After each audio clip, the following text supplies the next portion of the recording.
mulțumesc că ne-ai primit în mansarda voastră cochetă. Vai, dar este plăcerea mea. Este un vibe așa spre plăcut și este cozy. Imaginez că e fain de lucrat pe aici. Da, așa e. Mie personal mi-ar plăcea. Astea mansardele sunt fel de vis ale meu, nu am avut niciodată o mansardă. Da, e artistică. Și aici văd că aveți chestia asta, prima oară părea că e un hamac în mansardă, tot timpul mă gândeam că poți să folosești și spațiile astea de sus, să-ți faci un soi de cuib. Vrei să zic povestea acelei pături de acolo care e înșurubată în niște șuruburi de oțel?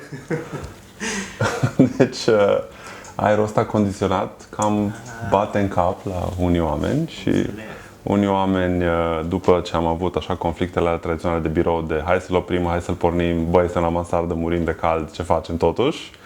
Și-au luat destinul în mâini și au... Mega improvizație. Mega improvizație. Cel mai fain a fost când unul dintre cuie, că mai e și un cui acolo, l-a bătut colegul meu Radu cu o placă video. Deci era o placă video un pic mai veche și are partea aia metalică la sfârșit. Chiar cred că mai am un filmuleț. Dacă vreți să-l includeți în material, îl cauți. Da, e bună să fie așa, cu chestii scurte. Da, nu, așa e. Un băiat de la Cluj. Băiat de la Cluj, fine. N-a fost genuine, așa se vede. Fine, mă, fine. Așa. Mi-e place super mult accentul oamenilor de aici. Poți să te prezinți tu, să-ți faci tu introducerea pe cine ești și... Da, un băiat de la Cluj, dar m-am născut în București, să știi. Ești bucureștean? Da, m-am născut chiar în Pantelimon, așa cred că de-aia mi-a plăcut mafia pe vremea ei. E locul în care n-ai curaj, n-ai cum să vrei. E posibil să o dai, dar e probabil să o iei. Și bine, asta că nu până la 3 ani, deci nu pot să zic că am stat puțin. Dar totuși simt că mai am București în suflet. De fapt am fost foarte des la București, chiar mai am rude acolo și mă duc, mai ales înainte, cel puțin o dată pe an. Ok. Păi și cum ai ajuns să te stabilești și în ce perioadă te-ai stabilit? În Cluj? Păi bun, deci în fine, am venit de la Târgu Mureș, că acum ziceam că din București, dar la Târgu Mureș am crescut. Am venit la facultate în anul 3, că în primii 2 ani am făcut la Timișoara. Da, și cam de atunci, deci deja am ceva vreme. Am mai fost un an în Canada. Am locuit un an în Canada. Nu cu lucru. Am fost în Vancouver, după primii 2 ani de lucru, m-au recrutat de la Microsoft, am fost acolo un an și după aia m-am întors. Am prins primul val de layoffs din istoria Microsoftului. Tot departamentul meu a fost axed, 5.000 de oameni au fost dați afară. Wow. Mă rog, nu e așa rar, dar era rar pentru ei, că era prima oară când s-a întâmplat asta. Haideți să te întreb să o luăm așa sistematic, să o luăm cu începutul. Invers, da. Am aflat acum că ești din București și ai lucrat la Târgu Mureș și după aia ai ajuns în Cluj și ai fost și plecat în Canada. Da, mă rog, nu vreau să zic toată biografia mea neapărat cu cine mi-a influențat copilăria. Așa s-a nimerit. Da, ok, deci facem jocuri, da? Aici suntem la Ricodu și încercăm să fim unul din studiourile indie care să împingă un pic mai departe industria autohtonă. Adică asta e practic cu ce ne-am pornit și ce încercăm să facem și acum. Să facem jocuri proprii, jocuri originale și să contribuim în măsura în care putem la dezvoltarea industriei locale. Așa. Mission statement. Ok, very good. Știu, ăsta, cel mai popular joc al vostru e Frankie's Revenge, ăsta de care...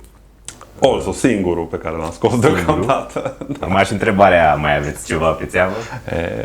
Mai vorbim noi. Mai vorbim bine. Da, avem.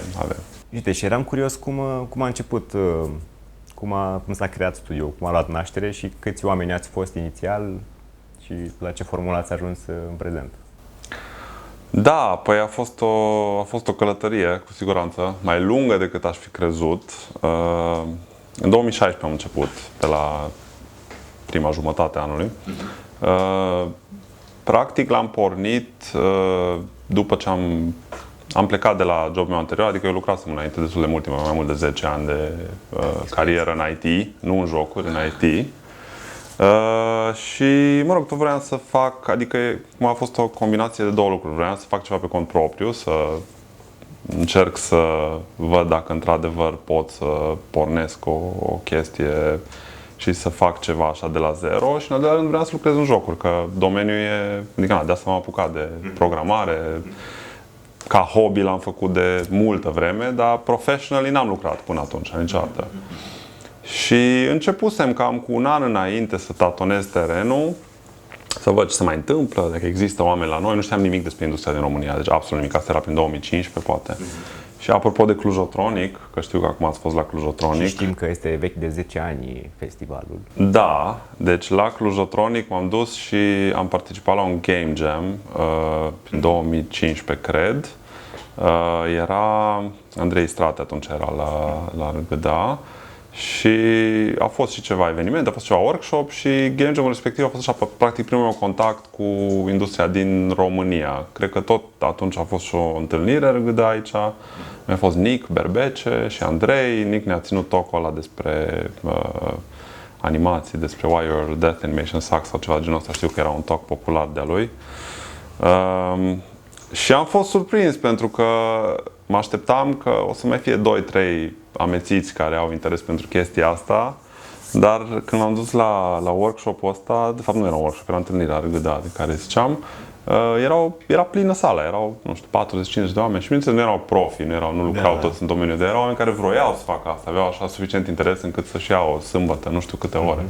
Da, pe la Game Jam-uri de obicei nu vin profii oamenii. Dar asta nu era Game Jam, asta era doar întâlnire, știi, de RGDA cu prezentări și așa. Game Jam-ul de la Cluj-Rotunde le-am amestecat eu un pic. Ok, că asta am crezut că asta era un fel de întâlnire post. Nu, au fost cam în același timp, dar erau separate. Și deci după chestia asta am văzut că totuși există ceva la noi și poate chiar se poate face ceva și atunci am plecat de la jobul meu de la momentul respectiv în ideea de a înființa un studio indie. Nu aveam în momentul ăla echipă, proiect.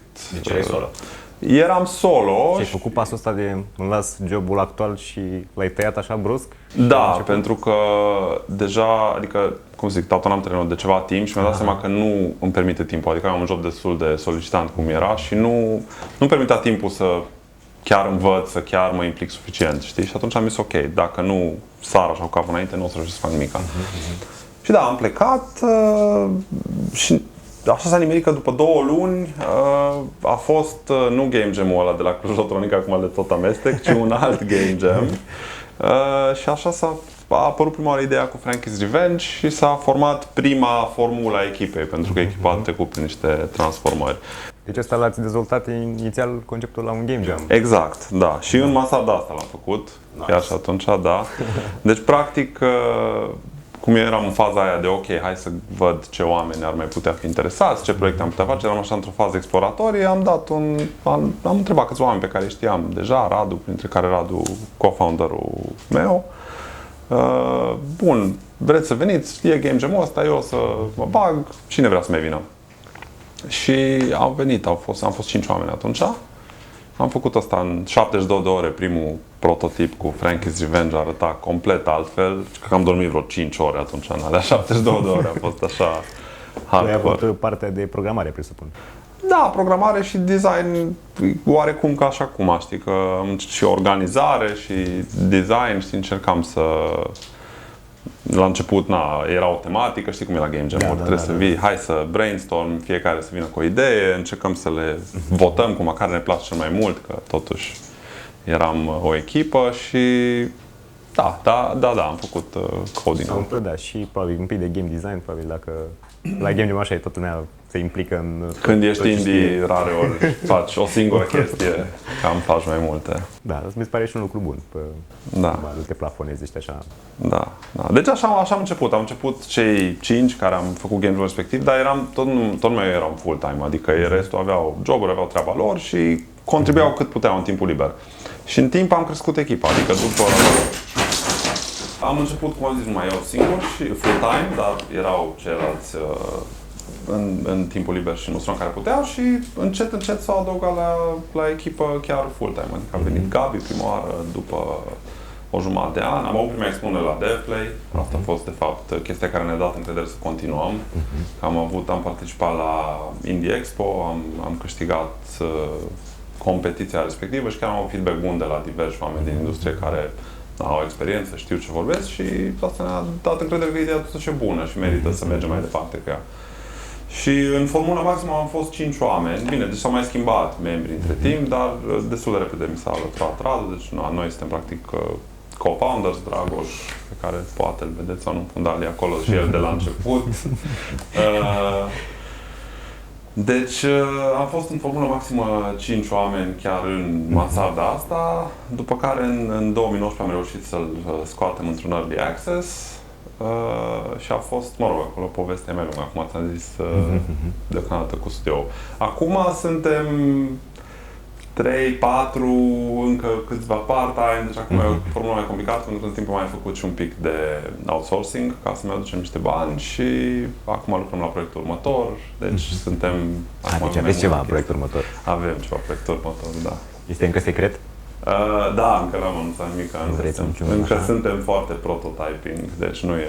Poți să dai așa niște dume criptice, să fie lumea, după aia să se uite și noi credem, gata, că a zis cuvântul cu tare, sigur e ceva. Dacă îmi dădeai timp să mă pregătesc, dar așa pe loc, nu, nu știu. Nu, suntem destul de early. Deci faza e că, din cauza faptului că lansarea lui Frankie's Revenge în Early Access n-a fost super successful din punct de vedere comercial, n-am mai avut fonduri după aia să continuăm să ne concentrăm 100% pe asta și ne mai avem nevoie de timp să terminăm și jocul în sine și porting-ul, pentru că jocul a fost gândit pentru console de la început, dar noi nu n-am apucat să facem pentru console. Și atunci, după aia s-a lungit mai mult decât ne-am fi dorit, adică am lansat în mai 2019 Early Access-ul și acum, uite, suntem în 2021 și încă n-am lansat varianta full, dar pot să zic că e gata, thank Christ, deci acum e gata și pentru una din cele 3 console și motivul pentru care nu e lansat încă e că încă negociez un posibil deal care ne ajute să-l scoatem pe toate 4 platformele simultan. Deci acum, chiar acum de curând nu mai lucrăm pe Frankie deloc, dar finalizăm încă planurile de lansare. Deci ori o să scoatem 2 platforme și după aia încă 2, ori să scoatem 4 simultan un pic mai încolo.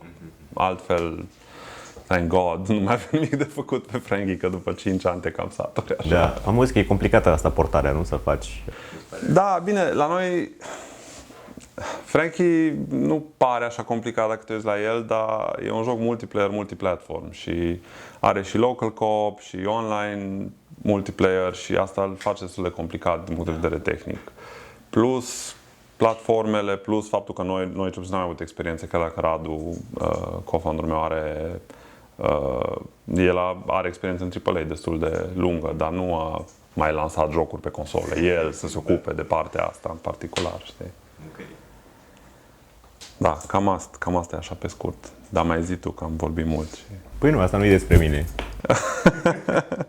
Păi zi și tu ce mai faci, cum a fost la Cluj, nu știu. La Cluj, e frumos la Cluj, îmi place așa strada, cumva se simte, are așa un nis de București, tot nu se compară, cum mergi pe străduțe, cu piatră pe jos, centrul cel puțin e plăcut. Aseară chiar am fost cu Geo și Cristi și cu Andra, ne-am plimbat pe străzi, ne-am oprit acolo la Grupul Statuar. Ne-am minunat acolo de bronzurile alea și foarte detaliate sculpturile. Da, așa e. Da, în Cluj găsesc, cum mai repară câte o stradă, mai găsesc niște rămășițe romane pe undeva, așa. Asta e de pe vremea lui Funar, a rămas chestia asta, cred. Dar nu, acum e recentă, chiar a fost, au reparat un bulevard mare aici, 21 decembrie și de la începutul anului e spart, tot îl modernizează și chiar au găsit ceva sarcofag roman, nu știu unde, așa. Îngropat random, da? Da, cam așa. Mai sunt și alte studiouri indie prin Cluj sau care mai este comunitatea de game development? Sunt câteva, puține, dar există și asta e mai mult decât poți să zici probabil despre unele locuri din țară, din păcate. Da, deci bine, mai intrat de studiouri indie. Îi avem pe Angry Mob, care sunt probabil cei mai vechi și cei mai de succes de la noi. Au scos Brawlout recent, ultimul lor titlu știu că a mers foarte bine. Și mai sunt cei de la, am vrut să zic că Muse Sloth, dar nu e Muse Sloth, că Muse Sloth era cealaltă varianta lor, cum se numește, cei cu Yaga. Și mie scapă. Breadcrumbs. Așa, Breadcrumbs. Vezi că am zis înainte ei. Așa, câștigat, da. Primești puncte în plus. Mă rog, este parte din companie mai mare, de aia nu știu numele, pentru că de fapt e un brand care face parte dintr-o companie mai mare de IT, deci nu are legătură cu jocurile și de asta nu... M-am scos, nu? Te-ai scos, da. E ok, bun. Da, deci ăștia sunt cei care pot zic că au avut niște proiecte ambițioase și au avut succes. Bineînțeles, mai sunt ăștia cu... sunt diverse, mă rog, flash games din astea la care nu mă pricep, adică nu vreau să desconsider sau ceva, dar nu-i zona mea, nu știu. Știu că sunt niște firme acolo care au succes. Mai sunt cei de la Firebyte, cred. Deci avem câteva studiouri indie. Altfel mai e Gameloft-ul, bineînțeles, care e singurul studio mare de la noi. Știu că voi aveți la București mai multe. Da, sunt mai multe. Studiouri mari. Și cam atât. Tentative destul de puține. Din păcate, ce lipsește la noi, adică mai este Tractor, stai că... Tractor Set Go? Da, Tractor Set Go. Acum ei fac work for hire, dar cred că au și niște proiecte proprii, dar nu sunt sigur aici, don't quote me on this, întrebați-l pe Horea mai bine, că nu știu sigur. Dar și ei sunt de mult timp și au o echipă destul de mare și fac treabă ok. Deci există așa niște încercări. Da, deci Clujul pare un loc ok unde vrei să te angajezi în gaming, găsești de lucru. Să zic ce vrea să audă lumea sau? Adevărul și numai adevărul. Adevărul și numai adevărul e că la noi în țară industria este foarte, foarte mică. Deci asta e realitatea, degeaba. Avem premizele, că de asta ne zbatem și noi aici. Pentru că chiar există multe dintre premizele ca să mergem la următorul nivel, dar încă nu suntem acolo. Adică, momentan, sunt foarte puține studiouri indie și lipsește know-how, lipsește bine finanțare în primul rând, asta e o problemă generală, dar la noi în particular că nu avem niciun fel de schemă dedicată și, mă rog, pe asta sper să putem face ceva cu RGDA-ul, să schimbăm lucrurile, nu știu dacă o să se întâmple sau nu, dar e o chestie care discutăm oricum de ani de zile. Vorbea Andreea de schema ei. Da, și nu avem, adică nu avem încă destule modele de succes. Mi se pare că asta e o chestie care e nevoie, știi că noi am mai tot avut povestea asta în industrie, că când o să apară următorul Witcher de România? Witcherul de România când o să fie? Păi, părerea mea e că nu o să fie un Witcher de România până când nu o să fie alte 10 jocuri care o să fie successful la un nivel nu chiar de Witcher, așa. Da. Trebuie să fie mai mult. Am avut câteva, nu? Că doar sunt băieții de la Kill House și cei de la Angry Mob de aici. Deci avem niște exemple. Those awesome guys. Trebuie mai multe. Trebuie să producem mai mult, să putem crește cum. Trebuie să avem unul mai mare decât astea, ca astea sunt oarecum la același nivel. More or less, acum știu că sunt diferențe mari între ele, dar altfel ca ambiție, care pornește de la numărul de oameni pe care ai, la dimensiunea proiectului, care oarecum sunt direct proporționale și până la urmă la succesul potențial. Right? Deci astea sunt cam în aceeași categorie acum. Avem nevoie de cel puțin unul care să fie un pic mai sus, adică nu Witcher level, dar așa mai sus, așa să văd o echipă de 40 de oameni indie care fac un proiect. Asta aș vrea eu să văd acum în România, ca următor pas, știi, înainte de Witcher. Și asta, din păcate, nu știu niciuna. Deci, Dar cum ai putea să faci asta? Ca să realizezi așa ceva, practic trebuie cineva să-și asume responsabilitatea și să creeze echipa asta și să facă proiectul. Dar cum ar fi să se fuzioneze toate studiourile indie și să facă o echipă mare? E foarte greu. Adică nu e o chestie la care chiar m-am gândit așa oarecum, am și discutat și e tentant la prima vedere, dar e dificil să faci așa ceva, pentru că îți dai seama, adică în primul rând oricum nu-ți rezolvă celelalte probleme. Ca să faci un proiect de dimensiunea asta ai nevoie ai nevoie de oameni, ai nevoie de o viziune creativă clară și ai nevoie de bani, mulți, pe care probabil tu nu o să-i ai dacă pornești de la nivelul ăsta. Poate iar avea unii care au avut mult succes la dimensiunea asta, știi, dar altfel trebuie să obții din investiții. Ok, bani, facem de bani, cu o schemă de aia. O schemă, o investiție, ne descurcăm, dar... Deci Andreea ne trebuie o schemă, avem aici o idee. Trebuie și o schemă, da. Da, nu, deci pentru mine clar asta e, apropo de, ziceai că în Cluj ai unde să te angajezi, știi? Nu prea, că puține suntem, adică la câte firme am enumerat, știi, sunt câteva, le numeri pe degete și numărul total de angajați e probabil sub 50 în indie gaming. Adică dacă e să zicem pe aia dreapta, asta e realitatea, dar on the bright side avem premizele să mergem mai departe, pentru că există know-how, sunt studiourile mari care antrenează oameni și unde oamenii merg și învață meserie ca lumea. Și dacă ar fi posibilitatea să lucreze la ceva indie și să fie plătiți corect, când de multe ori la indie asta se întâmplă, că hai că facem o treabă, dar cu banii mai vedem, ne descurcăm noi cumva, știi? Dar dacă cineva ar putea să facă un proiect ca lumea care să fie finanțat corespunzător, ar fi cine să lucreze pe el, zic eu, la câte firme AAA avem. Da. Interesant aspectul ăsta cu indie, că să intri în indie, practic trebuie să fii lucrat într-un studio mare, să îți iei cumva pipeline-urile, know-how-urile și când vii într-o echipă mică, toată lumea trebuie să știe treaba lui super bine. Nu te trăinuiește nimeni într-un indie, cred. Mai te trăinuiește numai, problema e că nu prea îți permiți, adică, știi, trainingul e o investiție. Da. E o investiție de timp și de bani din partea firmei. Multă lume nu înțelege chestia asta și da, e la modul real, adică și când zic training nici nu mă refer numai dacă iei pe cineva ca intern, dar și dacă e un angajat foarte tânăr care încă nu are mulți ani și multă experiență în spate, acum în funcție de domeniu, știi, dar în multe domenii, mai ales în astea așa, știi, cu know-how adânc, la început așa, te gândești dacă îți dă pe plus, știi, adică tu dacă ești un super developer sau un super artist, în orele pe care ți le iei ca să trăinuiești o persoană junior, poți să produci poate la fel de mult sau mai mult decât produce persoana respectivă. Dar e ok, asta nu zic că ar trebui să descurajăm learning-ul, dimpotrivă, cred că e absolut critic să avem pipeline-ul ăsta de învățat oameni, mai ales că nu ne ajută universitățile și apropo de ce vorbeam mai devreme. Deci e super important, dar problema e că la indie nu prea îți permiți genul ăsta de chestie. Știi că asta e o investiție în termen lung și la indie ești mult mai... Ești constrâns și de timp ești live or și de... die, știi? Adică tu trebuie să faci ceva acum să poți să mai trăiești peste 2 ani și atunci... mi-ar plăcea dacă aș avea un studio de 50 de oameni, aș investi în chestia asta, dar la dimensiunea noastră n-am de unde, știi, să aloc din puține resurse pe care le avem ca să train oameni. Și da, trebuie, apropo de ce ziceai înainte, că ziceai că trebuie să fie oameni să vii din AAA sau ceva. Nu neapărat, dar dai seama, fiecare trebuie să vină cu un aport solid, știi? Adică ai nevoie de oameni care chiar să poată să fie productivi și să... Da, și să-și facă bucățica... Da. Bine, asta pentru un anume fel de inițiativă indie, că sunt altele, știi, sunt alea mai hobbyiste, care unele dintre ele ajung foarte departe.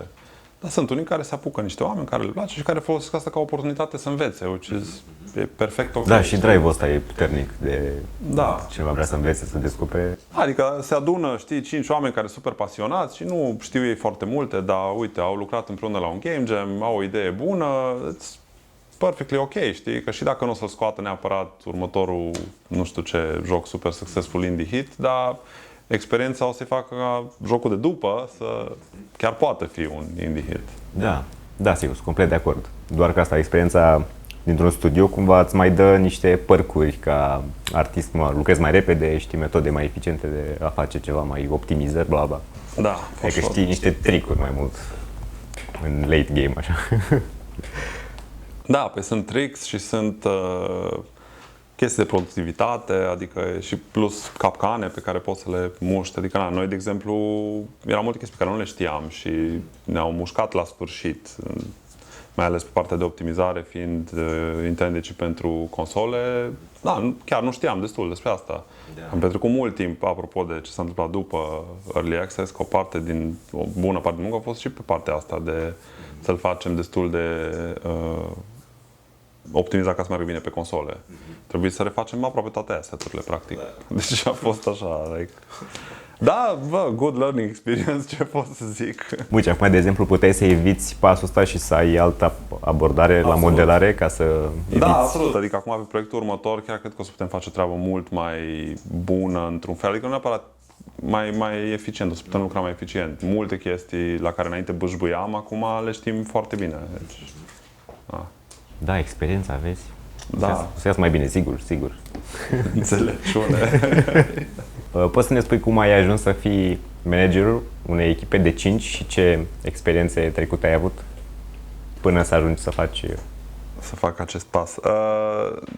Da, păi n-a fost, adică pentru mine n-a fost grea tranziția, adică înainte aveam o echipă mult mai mare decât 5, dar totuși a fost o diferență mare să fiu complet pe cont propriu, că asta căutam. Înainte am lucrat în IT, deci n-am avut experiență profesională în jocuri, ceea ce e un pic atipic, cred, că majoritatea, cum ai zis tu, lucrează în studiouri AAA sau ceva și după aia se duc, hai să îmi fac studioul meu. Într-un fel a fost poate un handicap, dar cred că a fost și un avantaj. În fine, deci am venit din IT, am fost am făcut, facultate, calculatoare, whatever, am făcut programare și m-am angajat într-un startup. Am lucrat acolo multă vreme, am mai fost plecat, cum am zis, în Canada. Ideea e că în timp am început ca programator, am fost team lead, am condus departamentul de development. Pe când am plecat de la fosta firmă, eram director product development și aveam o echipă chiar mare. Erau peste 100 de oameni, cred, în total, cross-disciplinary. Deci nu mi-a fost greu din punct de vedere al managementului deloc, mie. Ăsta e avantajul pe care l-am avut. Bineînțeles, nu toată lumea pornește de aici și atunci sunt unele chestii de care te lovești care poate să fie problematice, știi? Cum să angajezi oameni, cum să iei un interviu, cum să ai o politică salarială, cum să faci un performance management. Deci sunt niște chestii de management care pentru cineva care nu le-a făcut niciodată pot fi foarte grele la început. Pentru mine a fost simplu, nu e foarte insightful chestia asta. În schimb, a fost o tranziție de la lucrat într-un birou super modern, corporatist actual, așa, post-2015, la această mansardă în care eram absolut singur la început. Era o mică diferență, adică intram într-un birou în care erau câteva sute de oameni și după aia am venit aici și eram eu singur. Mi se pare o tranziție bună, adică nu a fost ok. Deci mie nu-mi pare rău deloc. Adică au fost puncte în care a fost mai greu decât mă așteptam și chiar știam că o să fie destul de greu din cauza domeniului, nu din cauza tranziției neapărat de la multă lume la puțină lume, dar domeniul e foarte challenging, adică domeniul de gaming e hardcore, adică chiar mi se pare unul din cele mai grele, așa că dacă vorbim de business în general, că pe vremea aia mă gândisem și la opțiunea de a face un startup IT tradițional, să zic așa, adică ceva technology, nu jocuri, dar nu, chiar am o pasiune pentru jocuri întotdeauna, de asta m-am apucat să programez, așa că așa a fost. Da, și interesant că ți-ai asumat și partea asta de business și ai aflat cum se face. Da. Deci e greu dacă n-ai experiență cu niciuna. Deci mi se pare că trebuie, când începi chestia asta, două feluri. Ori o începi, cum am zis așa, hobby-like, ai terminat facultatea, mai ai niște prieteni, n-ai nicio așteptare decât să fie o experiență de învățare și să fii driven de pasiune, perfect ok. După ce faci asta o vreme, te hotărăști dacă chiar merită să faci mai departe sau vrei să faci altceva. Altfel, dacă chiar vrei să faci un business cu adevărat din asta, mi se pare că trebuie să, măcar un aspect trebuie să-l stăpânești bine. Știi? Și de asta cred că de obicei merge pentru oameni care vin din AAA, pentru că ei cel puțin aspectul ăla de execuție îl stăpânesc. Right? Deci pe zona lor, că-s artiști, că-s programatori, că-s designer, ce-or fi, au o experiență de aia super serioasă, probabil mai mult decât le trebuie. Știi? Și atunci măcar aia știu că ok, E o bază. aia e în regulă și trebuie să învăț cum să fac angajări, cum să fac nu știu ce, cum să mă ocup de finanțare, cum să promovez jocul, deci toate celelalte 100.000 de chestii pe care trebuie să le faci, știi că nu-ți dă capul cu execuția. În cazul meu, eu nu aveam aia, adică bun, am cunoștințele de programare, știu, încă programam, deși nu mai aveam mult timp de programare când am înființat firma la firma cealaltă. Dar cel puțin partea de management pentru mine a fost simplă, dar pentru alții, e o experiență. Dar a fost un background ok cumva, s-a legat. Da. Dar mi se pare că, dacă vrei să o faci ca business, trebuie să fie cineva care să aibă măcar unul dintre aspectele astea completely squared away. Preferabil să fie doi care să aibă aspectele diferite. Da, să fie așa o echipă să se complementeze, toate se fac așa. Da, ăla e setup-ul ideal, care nu există niciunde de fapt, da, ar fi fain. Am văzut unul la Simion care s-au înmulțit. Da, practic omul și-a făcut echipă. Da, e și asta o variantă, să-ți produci tu, dacă ai nevoie de skill-urile complementare, ce mai trebuie un artist. Dacă ai răbdare, hai să facem un artist. Și un game designer, hai să facem un artist. E o investiție pe termen lung, în 15 ani avem 2 artiști care lucrează pe doar mâncare, 3 feluri de mâncare. Doar mâncare, îți investești 15 ani. Nu, stai, nu, da, așa e. Mentenanța, asta e scursul de... Asta ar fi un proces inovator, da. Nu, la asta nu m-am gândit. Da. Să-ți faci echipa în felul ăsta. Da. E un pionier, Alex. Da. Și are chiar brigadă. Acum ei când n-aveau experiență de industrie, erau testeri și cât am crescut au început. Băiatul parcă învață programare și fata e artista. Erau testeri, așa e. Tester, da, pentru că nu știau să facă. Și acum îi învață încet și o să-i bage, îi asimilează în echipă. Da, e foarte faină povestea lor, știu. Îmi place. Eu am fost la în total am fost la vreo 8 game jam-uri și cred că până la 2 sau 3 am întâlnit, erau mereu pe acolo prezenți. Dar nu știu dacă la game jam tot timpul vreau să socializez, să văd ce face, fiecare mai făceam asta. Dar dacă te apuci de treabă, ești acolo, să faci repede frumos, repede țigar, după aia lucrezi și nu apuci să mai vorbești cu nimeni. Da, știu, am întâlnit și eu, a fost tot la Clujotronic, că tot ne întoarcem la Clujotronic. Știu că au fost la Clujotronic și ei de vreo 2 ori cel puțin și sau poate nu o dată, nu mai știu, dar în fine, țin minte foarte clar când jucau ei acolo pe VR ceva cu toată familia și era așa awesome, știi, că stăteau toți acolo, hai acum tu, nu știu ce. N-am fost atent când mi-a făcut telefonul. Ce trebuie să ne povestești? Despre domeniu, de ce e fain totuși. Da, spune despre domeniu, de ce este De fain ce e fain totuși? Da, ai văzut acel totuși la sfârșit, ai prins? Păi bă, adică e super dureros uneori, da, pentru că e cu chinuială orice ai face. Eu nu cred că există cineva care lucrează în domeniul ăsta și care e pasionat. Deci, na, bine, sunt care fac chestii pe bandă rulantă și așa, nu interesează și e doar un job, dar pentru mulți oameni care lucrează în domeniu e mai mult decât doar un job. Adică ai cel puțin un interes, dacă nu pentru jocuri, pentru craft-ul tău, deci pentru artă, pentru programare, pentru ce vrei să faci acolo. Și asta zic că când ai relația asta cu munca pe care o faci de zi, clar o să ai momente de suferință și poate în domeniul nostru mai mult decât altă dată, pentru că este într-adevăr, pot să zic, foarte, foarte greu și este foarte greu și pe partea de execuție și pe parte, mai ales pe partea de business, dar și pe partea de execuție. IT-ul, care e un domeniu și el destul de greu, îmbină niște chestii, dar pot zic că e comparabil, adică comparativ e mai ușor, pentru că aici intră toate aspectele tehnice și aspectele creative și e atât de multidisciplinar încât cred că singura chestie care se mai compare poate filmul. Deci, și asta e o chestie interesantă, dacă vorbești cu cineva din comunitatea asta de entrepreneurship și startup, care de obicei e focusat așa pe IT, o să încerce să trateze sau să pună problema, să discute cumva despre gaming și indie studios și studiouri de jocuri ca și despre un startup IT.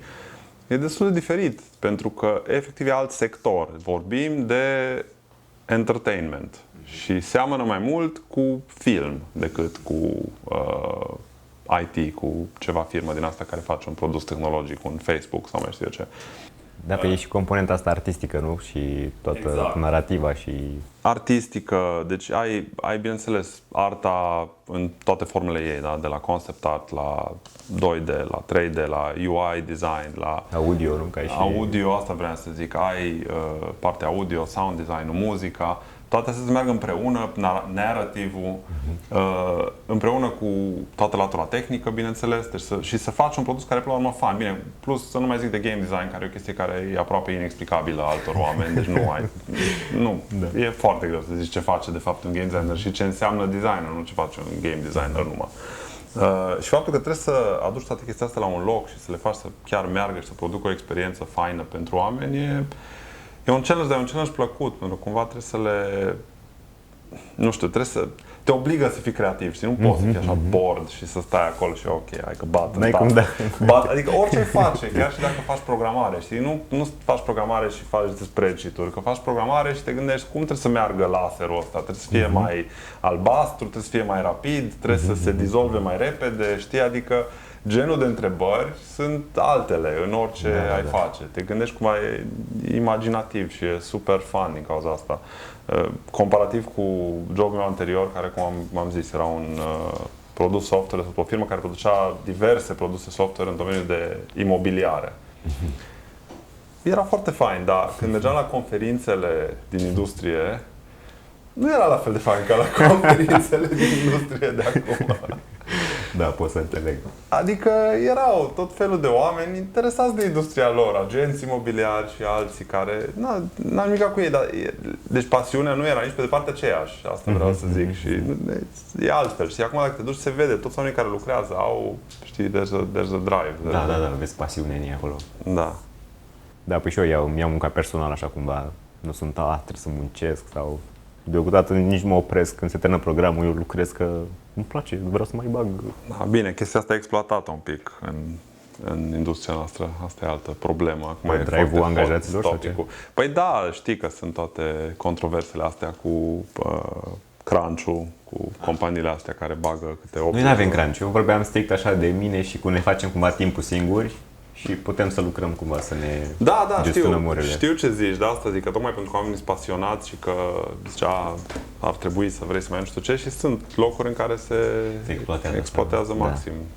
Uite, dacă n-ai experiență, e greu și să-ți evaluezi munca și cumva că zici vreau să fac și îți place și cumva nu mai consideri că trebuie să fii plătit mai mult, de exemplu, știi, și ești dispus să dai super mult de la tine, să-ți faci... Da, e o linie, știi, un fine line, așa ca să zic, e un fine line aici, pentru că eu chiar cred că e un domeniu care atrage oameni care au un interes și chiar o pasiune pentru asta. În același timp, știu că e foarte exploatat sentimentul ăsta de către diversi company owners, așa, fără scrupule, peste tot și în toate domeniile, dar și în ăsta în particular.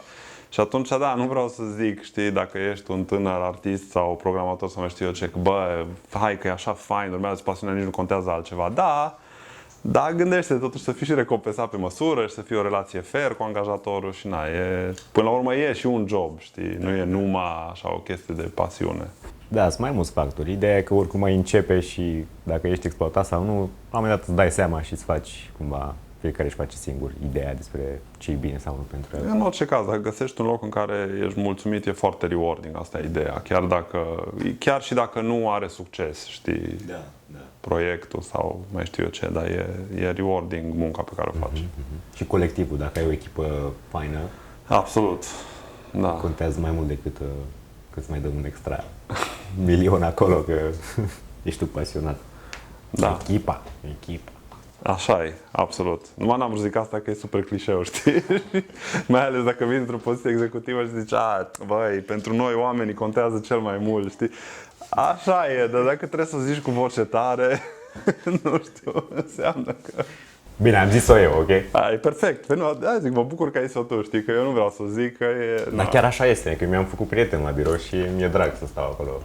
Da, nu, dar chestiile astea se fac prin acțiuni, știi? Deci zic acum refer din perspectiva unei companii, să zic, știi? Că dacă ești o companie și chiar vrei dacă într-adevăr crezi că oamenii sunt cel mai important asset și că asta e ceea ce face firma sau, mă rog, studioul să fie ce e, cum zic, îți exprimi crezul ăsta prin acțiuni, prin felul în care îi tratezi, prin felul în care, opțiunile pe care le pui la dispoziție, știi, asta începe de la chestii de crunch, la chestii de ce așteptări ai cu, nu știu, productivitate, la înțelegerea pe care ai în diverse situații, e o combinație de multe lucruri, de fapt, dar care duc la, știi, o exprimare nu neapărat verbală a crezului că...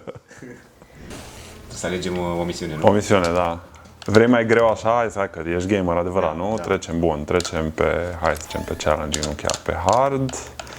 Și să punem... Hai să zicem asta. Eu sunt probală. Am vrut inițial să mă joc ce te aștepți? Am vrut să am experiența asta, să fiu wow, ce e asta, wow, să mă mire, să fiu ca un copil. M-am uitat la unul care se joacă aici, știu așa. Da, am înțeles. Da, păi nu, deci poveste nu, o să vezi, e cam light așa, în sensul că lipsește cu desăvârșire, dar altfel în materie de gameplay cred că o să te descurci destul de repede. E pe bază de să le dai tu în cap înainte să-ți dea ei în cap. Și cam am putea spune că asta e regula de bază. Și vezi că jucăm pe hard, așa că s-ar putea să mor destul de repede dacă nu-ți aduci your A-game.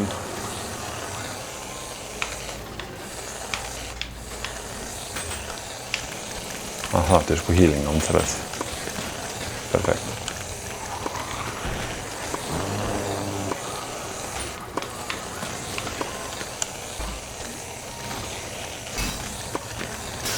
Vezi că, de fapt știi că ai și ăla... Da, trag și cu el. Da. Nu știu dacă ai tu collision când trag și cu el. Cu ce? Bila aia. Da. Te lovește pe tine și ricoșează din tine. Da, dacă reușești să nimerezi, da. Numai are un pic de target lock pe inamici, deci dacă sunt inamici în jur o să fie un pic mai greu să chiar nimerești.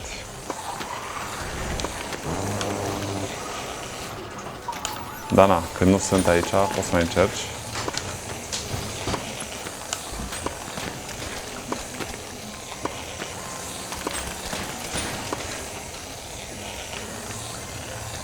Dar îți place gluganul ăla. Îmi trebuie să fie o funcție de să nu mă opresc niciodată. Fac așa, să mă ține apăsat butonul. Da, corect.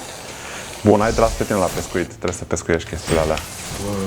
Să încerc eu să te apăr și să te dotezi cu chestii. Drums. Cold. Chili.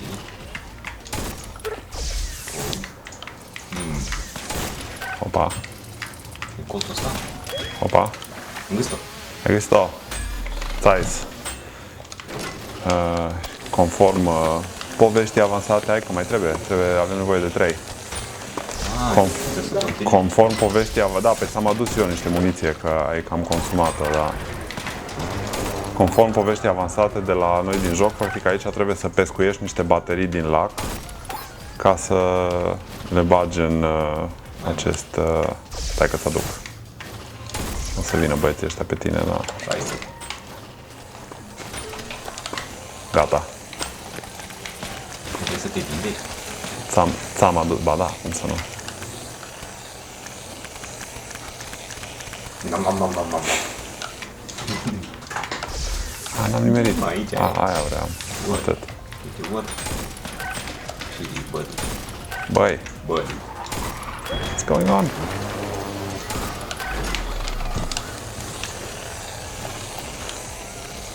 Dar văd că ești consum exact numărul complet de drone ca să pescuiești una. Hai că încerc să iau și una.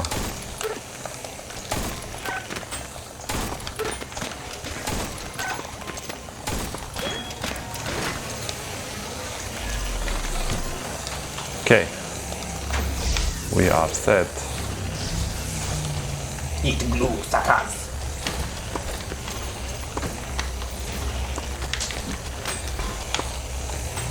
Pus se adune.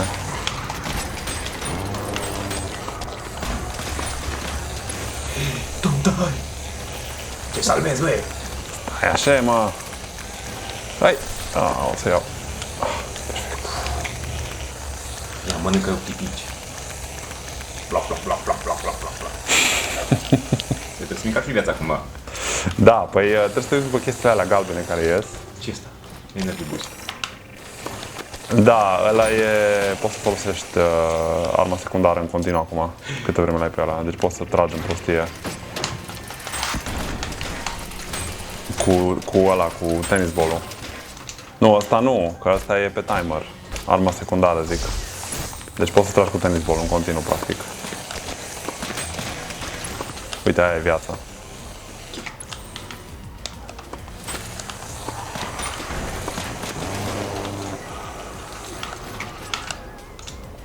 Ce dă drumul ăsta?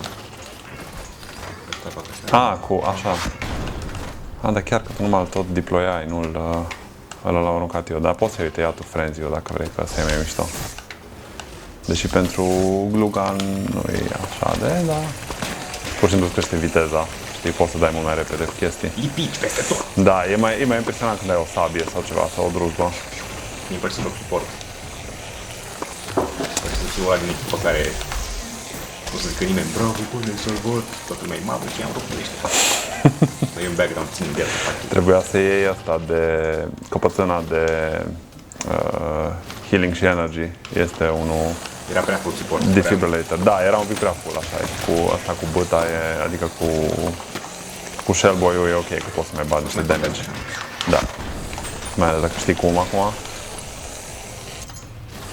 Deci ca să-mi încarc aia cu care trage, deci trebuie să trag, nu mai pot, nu, trebuie să țin piciul ca să-mi încarce. Da, deci practic când vindeci sau când încetinești pe ăștia, Se încarcă, atunci se încarcă energia, da.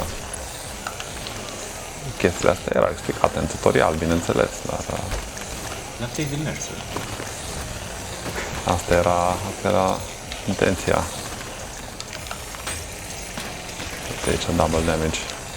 Vrei să pescuiești tu sau mă aperi? E câte apă. Bun. facem aici? Unde veniți, bă, vă rup. La început sunt mai lenient, așa dacă te miști repede poți să prinzi, poate, uite cum am prins una înainte. Acum nu mai am drone, adu-mi și mie. Aude, oprește, aude, nu. De aici, nu? Da. În dreptul. În apă. Hai. Nu acolo. O, caravatele în apă. Ăla cred că e un bug, n-ar trebui să rămână. Da, dar văd că ne lasă în pace băieții aici. Hai, ce frumos plutește asta. Dragoș, nici nu știam. Poate să-ți plutească astea de drone în apă, așa.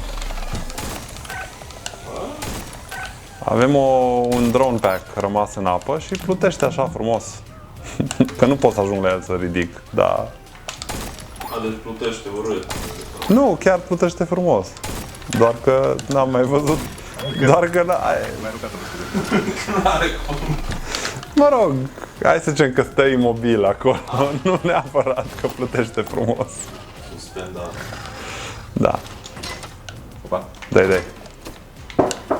Mai trebuie. Da, mai trebuie una. Dar nu știu de ce nu ne atacă aici, ar trebui să fim invadați. Și eu mă așteptam la asta. Da, e ceva... Nu pot să dau lipici în tine acolo. Unde zic că notezi? în J3 la al doilea fishing spot.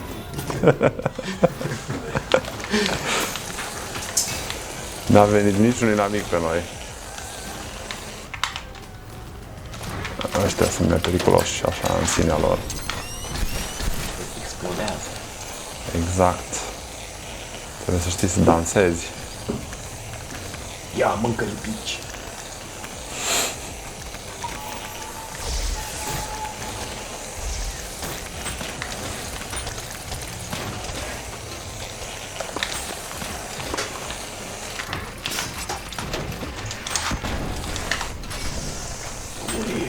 Oh.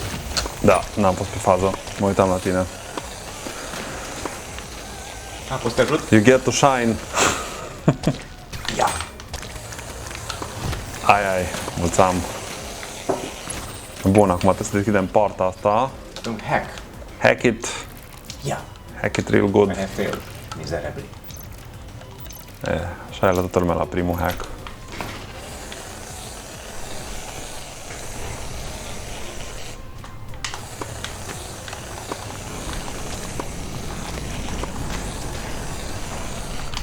Bun, și acum trebuie să terminăm această... Pot băga de mașină. Trebuie să terminăm acest heist. Noi făm ceva. Păi da, ce crezi? Ne grăbim? Am rămas fără, dar e ok.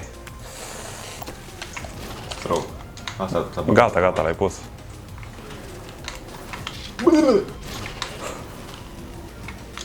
Dar nu face așa mult damage. Nu faci așa mult damage, dar îți pierzi gold bar-ul. Dacă... Vezi? Fuck! You just lost it. Asta e. Asta că mai am eu unul. Hăț! Wow, s-a schimbat șmecheria aici. Wow. Eu. Hai! Nu avem inamici deloc, Dragoș. Ați băgat coduri de-alea. I blame it squarely on Fuck. Code Man.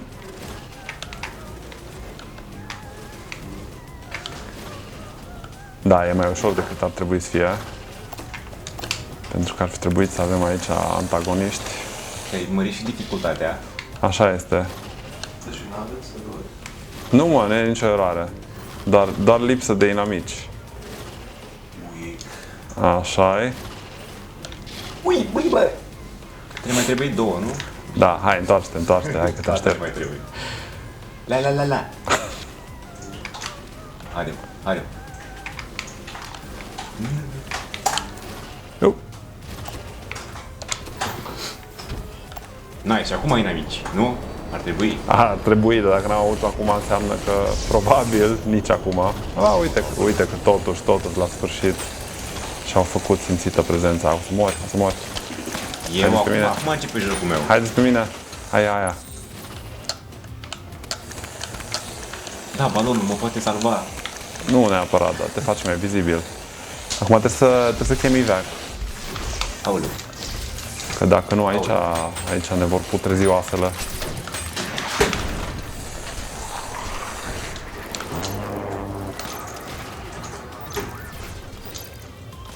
Fuck.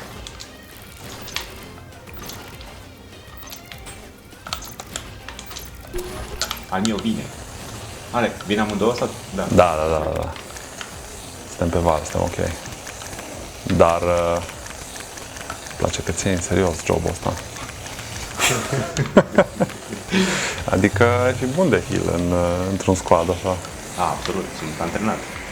Da, ce joci? De mic. Păi m-am jucat și astea... Ce treabă aici? Da. Sau pe creierul. N-avem foarte mult. Avem un pic de timp. Să chemăm acum, nu? Să Nu, spamăm ceva? trebuie să iei chestia aia. Da, e ok că avem bug-ul ăsta care nu ne aduce inamici, așa că practic... uite că a venit la sfârșit, la spartul târgului. Yes! Da, nu cred că am luat 3 stele, nu? Că am murit odată. Da. Am luat o stea. Am luat o stea, da, pentru că era pe hard și aici și dacă e un pic de damage, te cam arde. Miau. A ajutat healing-ul, dar am luat prea mult damage ca să putem face mai multe stele. Trebuie să fii așa mult mai ninja ca să faci 3, mai ales pe asta e greu. Deci a fost enemy damage plus 28%, plus 200% Da, dificultatea. da, adică damage-ul pe care le iei de la ei și viața. Am descurcat grozav, ar zice. Așa e. Zice că am fost un pic ajutați de bug-ul ăsta, dar... Dificultatea a fost. Da. Mulțumim, Dragoș, da. Deci mi-mi place super mult jocul ăsta. Vreau să vă felicit. Este Da, mulțumim. hotărătoare experiența de co-op. Da. Îmi place că aveți roluri, cândva poți să-ți asumi un rol și mi-e place asta super mult, că poți fi healer. Da, healer-ul. Da, am vrut să facem, știi, special să nu te blocăm într-un rol și de-aia, de exemplu, poți să-ți combini, cum ai zis, că ăla era prea suport și dacă îți făceai și ăla. Dar, în principiu, asta era ideea, să poți să-ți combini parturile cum vrei și... dacă vrei să fii super range, dacă vrei să fii și range și melee, deci, practic, fiecare part are un flavor. Da. Și asta e chestia pe care am adăugat-o de la Early Access încoace, că ai tot felul de upgrades pentru ele, știi? De exemplu, ce ai folosit înainte, ăsta, uite, stai să rezolvăm un pic treaba aici, să primim, apasă chestii. Hai să mai primim așa niște upgrade points gratuit, bun.